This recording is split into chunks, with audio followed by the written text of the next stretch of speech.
नमस्कार। आज हम बात करने वाले हैं ऑपरेशन मेघदूत के बारे में।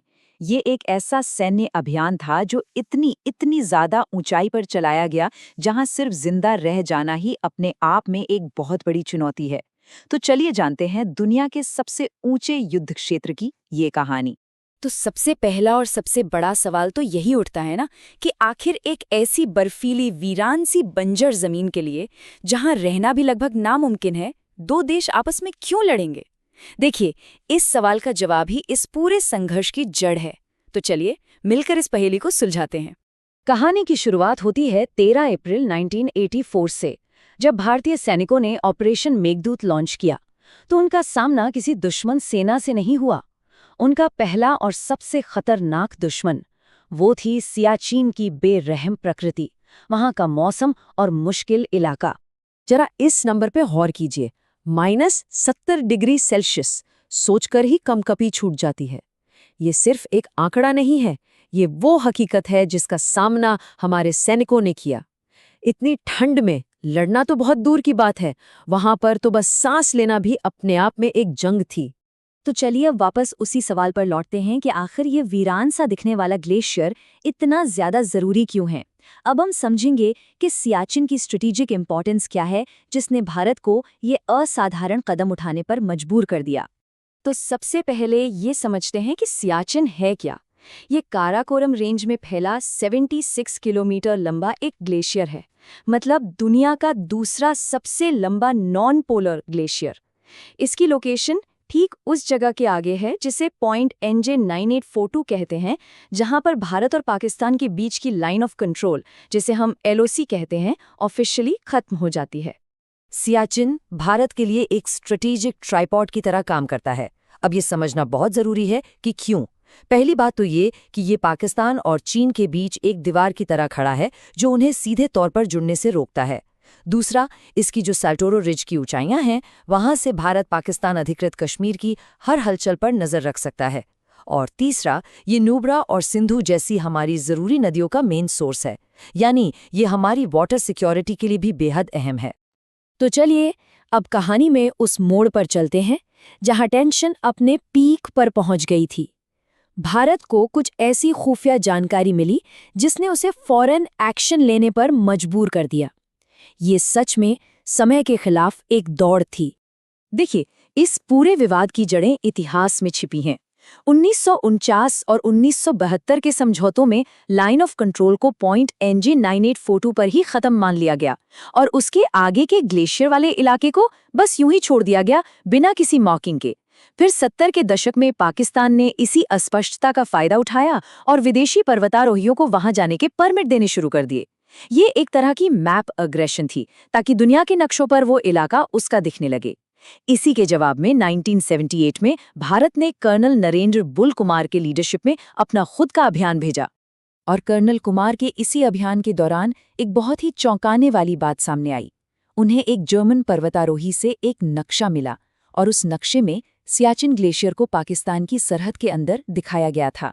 ये एक तरह से पक्का सबूत था कि पाकिस्तान की नीयत इस इलाके पर धीरे धीरे कब्जा करने की थी। और फिर आया साल 1983, जिसने सब कुछ बदल दिया। भारत को मिली एक ऐसी खुफिया जानकारी जो गेम चेंजर साबित हुई। हुआ ये कि भारतीय सेना ने लंदन में एक सप्लायर से बर्फीले मौसम के लिए खास कपड़ों का ऑर्डर देना चाहा। और जानते हैं जवाब क्या मिला? जवाब मिला, माफ कीजिए, हम आपको सप्लाई नहीं कर सकते।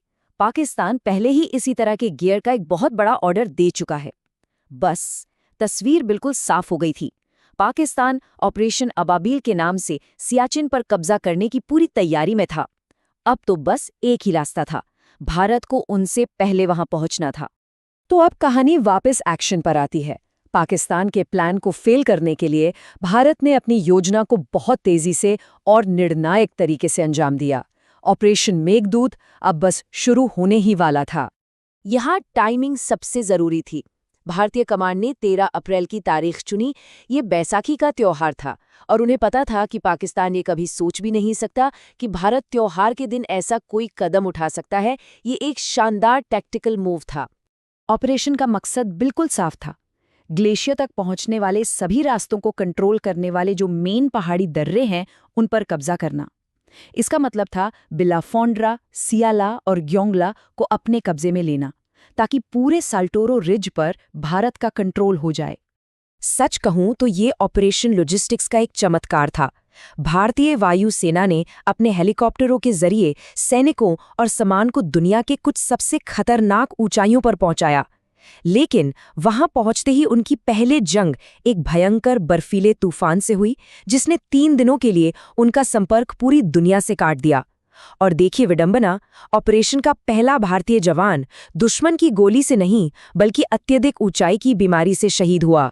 भारतीय सैनिकों के वहां पहुंचने के लगभग 2 महीने बाद 23 जून 1984 को पहली बार आमना सामना हुआ। पाकिस्तानी सेना ने हमला किया, लेकिन तब तक भारतीय सैनिक स्ट्रेटेजिकली इंपॉर्टेंट ऊंचाइयों पर अपनी पोजीशन मजबूत कर चुके थे। और इस मुठभेड़ का नतीजा देखिए, भारत का 1 जवान शहीद हुआ, जबकि पाकिस्तान के 26 सैनिक मारे गए। ये भारत की पहले पहुंचने की रणनीति की एक बहुत बड़ी सामरिक जीत थी। ऑपरेशन मेघदूत कामयाब रहा, इसमें कोई शक नहीं, लेकिन कहानी यहीं खत्म नहीं होती। अब बात करते हैं इस जीत को बनाए रखने की, उस भारी कीमत की जो भारत आज भी चुका रहा है। 1984 से लेकर आज तक 1000 से ज्यादा भारतीय सैनिकों ने सियाचिन में अपनी जान गंवाई है। ये आंकड़ा हमें उन अनगिनत बलिदानों की याद दिलाता है जो इस बर्फीले रेगिस्तानी हिफाजत के लिए दिए गए हैं। और जो बात सबसे ज्यादा चौंकाती है वो ये है कि सियाचिन में होने वाली 97% मौतें दुश्मन की गोलियों से नहीं बल्कि वहां के जानलेवा मौसम और खतरनाक इलाके की वजह से होती हैं, जैसे कि एवलॉन्च, फ्रॉस्टबाइट और ऊंचाई से जुड़ी बीमारियां। असली दुश्मन आज भी वहां की प्रकृति ही है। 1984 के बाद से पाकिस्तान ने कई बार इन ऊंचाइयों पर फिर से कब्जा करने की कोशिश की, जिसमें 1999 का कारगिल युद्ध भी शामिल है। लेकिन हर बार भारतीय सेना ने उनके इरादों को नाकाम कर दिया। भारत का कंट्रोल तो मजबूत बना हुआ है, लेकिन ये एक परमानेंट और एक्टिव फ्रंटलाइन बन गई है। तो आखिर में हम उसी सवाल पर वापस आते हैं, इस बर्फीले युद्ध क्षेत्र को थामे रखने की असली कीमत क्या है? और ये कीमत सिर्फ पैसों में नहीं बल्कि इंसानी जिंदगियों में भी चुकाई जा रही है।